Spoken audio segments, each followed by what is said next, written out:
Alright, so different intro. You guys probably aren't used to me kind of just starting with the workout, not really talking, let alone a deadlift workout. First off, it's cold as shit in here. It's literally 60 degrees. The thermostat says 60 degrees. Hence the beanie, hence the flannel. It's Gymshark code Maxwell. And this is Joseph's last day here. So last full day. Gonna hit a little workout with bro. Biological bro. We hit some weight with the calibrated plates. This is the first time I've ever deadlifted with the calibrated plates. I still have a Texas deadlift bar. It's not a power bar. So slowly acclimating to the powerlifting standard with the calibrated plates. It's definitely different than pound plates. Pound plates like go out further. So if you think about it, when you're pulling the bar and it's flexing off the ground with the pound plates, with them, like let's say they're out here, that sticks on the ground longer than the kilo plates because they're flatter, and you actually have a different curve of where the weight hits you. Like when they're way out here, you can get your body in a more upright position before the last plates are actually in your hands. That weight is added to the bar. So it's definitely different. I'm happy with what I did. 465 for 3 top set, and then 419 for however many reps that was. But we're gonna finish with 3 reds. Kind of just getting acclimated to deadlifts because obviously I haven't deadlifted in a fat minute. Like months, essentially, where I really took it seriously. So let's run it.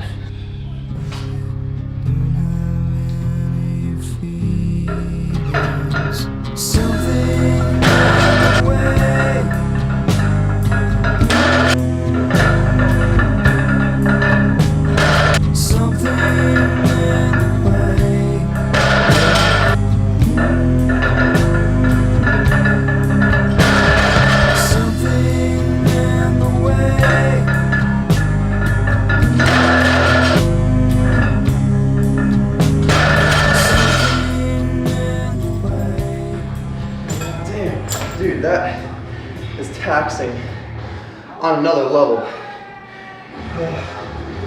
When you don't deadlift and when you go back to it, it's crazy. Oh my God, I can't even think right now. But yeah, I'm doing this on back day, so roll the next back day clip.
Another day, another victory for the OGs.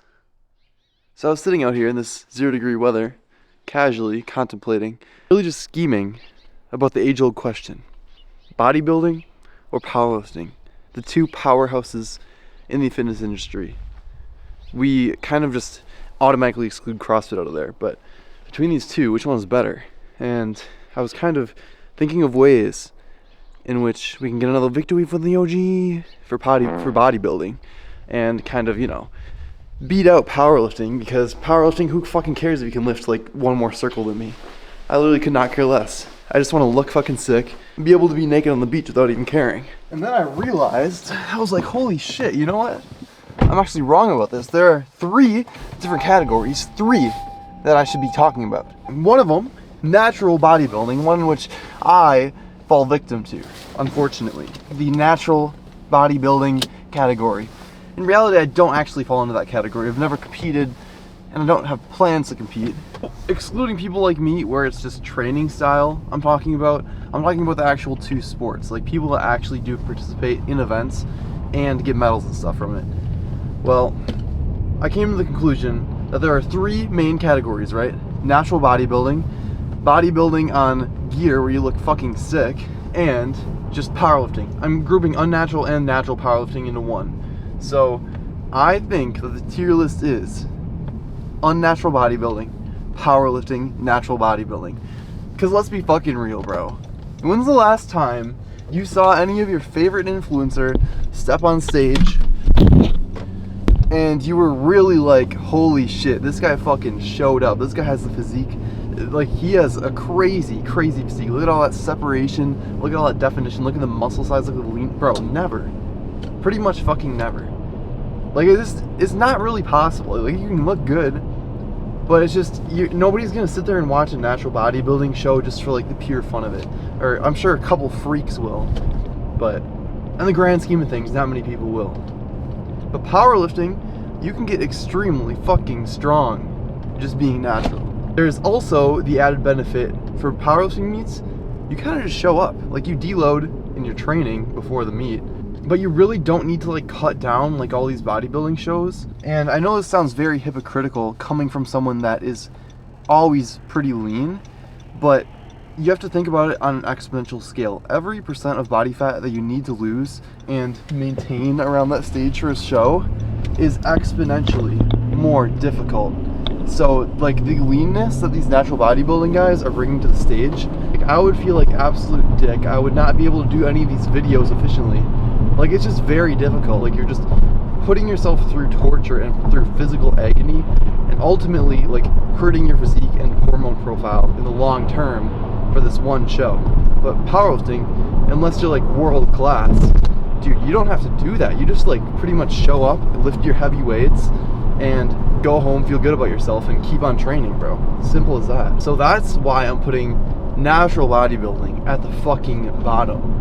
Like, I think personally, even though I'm much stronger bodybuilder than I am powerlifter, I would do much better bodybuilding. I would rather do a powerlifting meet right now instead of bodybuilding. If I was to actually compete, if I was actually to do bodybuilding, I would eliminate all of my strength movements. I would only do machines so I don't get hurt.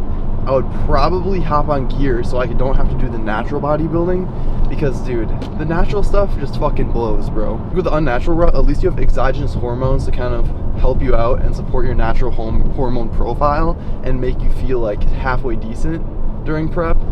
Because dude, the natural stuff, I don't know how people do it, bro. Honestly, if I did a meet anytime in the future, it would probably be a natural powerlifting thing. Like, the fact that I'm not that good at it also relieves stress on my shoulders. Like nobody at the meet thinks I'm gonna fucking win it, right? Like, the expectations are pretty low. Where bodybuilding, I think I would be held to a much higher standard, and you see all these people getting fucking flamed for how they show up on stage. Like, dude, just like one day where you're eating the wrong way and boom, you're pretty much gonna look like fucking shit on stage. You're fucked, buddy. That whole prep was for nothing. Good fucking luck. So yeah, it's just really night and day difference between the two sports, actually, now that I've been thinking about it. And maybe not another day, another victory for the OGs. Maybe not, but we're on the way to the gym.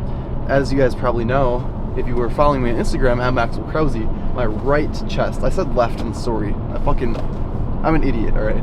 My right chest, kind of like by the shoulder area, like upper, it's the actual pec. It's not like a ligament or insertion or anything.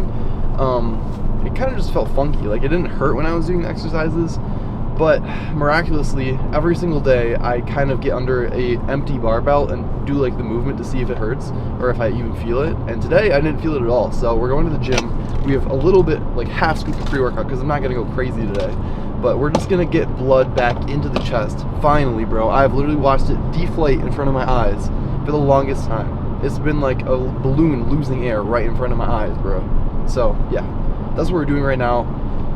I'll kind of talk you guys through my process of when you inevitably get injured, because if you're lifting, let's face it, you will get injured at some point, and you will have to go through the process of injury repair and healing. So yeah, let's go to the gym. All right, back on the bench after like a little over a week probably. I tried this at my house just to make sure like we kind of had a clear, but this is the real test.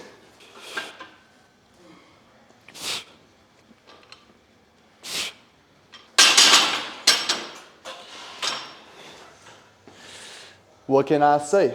Feels pretty good. I'll probably just throw like 25s on. Again, I'm not gonna push it, even if it feels good today. Like my approach at recovering from quote unquote injuries, it's not even injuries, it's like a tweak, a lot of people call it, is like playing it to the precautionary side, like to the maximum, right?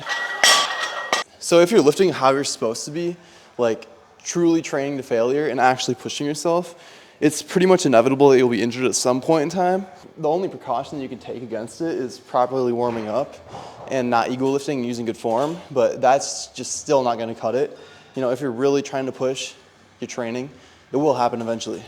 I might be an extremist on the warming up and everything, but long term, even if it saves you 1 injury per year, dude, that's like potentially months of training that you just saved yourself and months of progress that you can have that you otherwise wouldn't have if you were injured.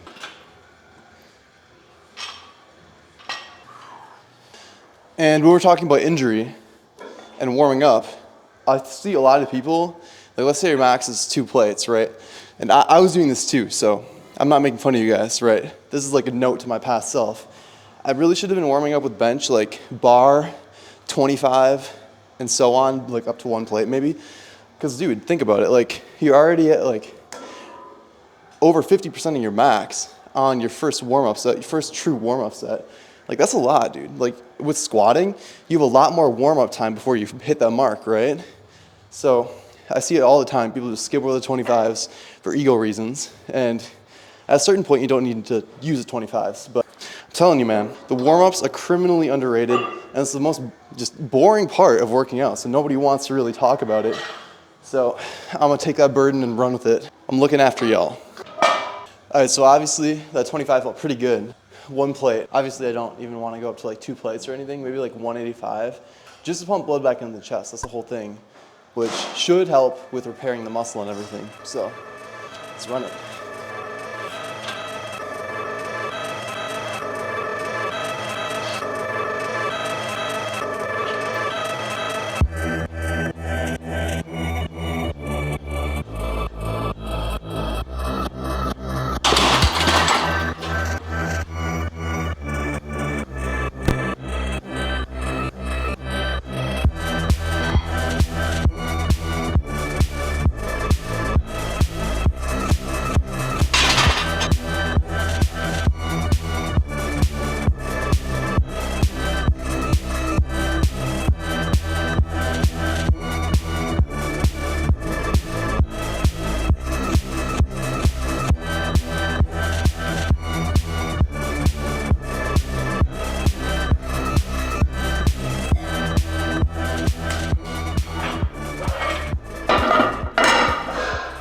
Overall, pretty damn good, not gonna lie. I did like tons of sets to get those different angles of just like 4 reps each pretty much. And I feel pretty pumped. It feels good to get that pump back. If chest is not your favorite day, I don't know what the hell's wrong with you, bro. All right, so what you didn't see is me trying out some incline dumbbell press and realizing that it hurt, so I kind of aborted that exercise. I'm currently waiting for this, like, it's a machine that kind of mimics the bench form. It's like almost a fly, but it's more so a press. So yeah, you'll see it. I've done it before, but we're gonna do some light laterals to keep it warmed up a little bit in the meantime. That's basically what you gotta do when you're injured. You gotta feel out all these different exercises and do what you can without continuing to injure yourself. That is the key. Just whatever you do, that like even if you feel it, like, even if it doesn't hurt but you feel it, don't do it.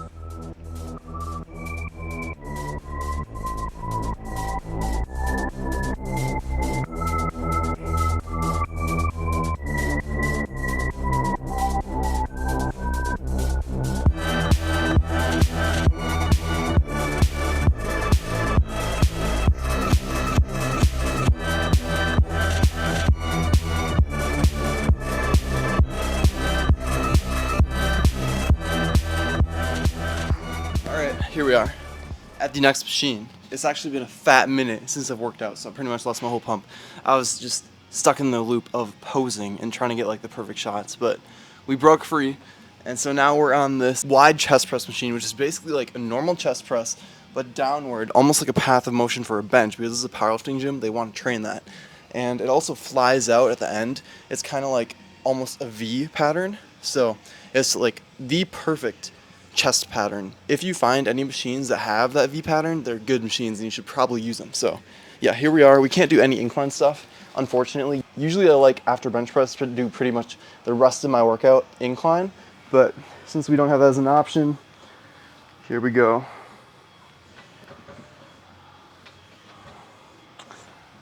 You know what, not gonna lie, I feel that too. Maybe we'll call it quits on the chest. That's really disappointing, actually. We're gonna call it quits, play it safe.